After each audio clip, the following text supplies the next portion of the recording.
কোন আইছো তুমি গিয়া নিয়ে আসলো দেখি কি মাছ মালাইটা ডলার দিয়ে এলো মানে মাছ ব্যাপারে মালাইতাম কোন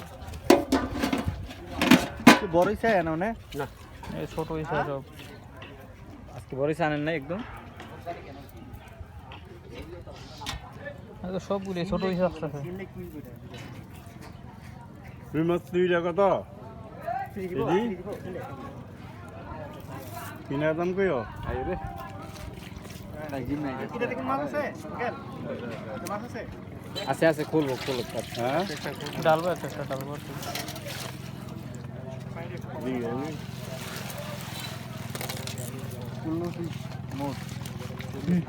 कुल्लू फिश मो समक समक kullu mut mai shu ba da kullu mut kala ma ko sai wa jinda কি না না না আরবি একবার আমায় আমি 50 টাকা দিকু আর 50 টাকা আমি কই আরবির বাপ বাতাস লগই তো নাই আর আইটেস করার কি আর কি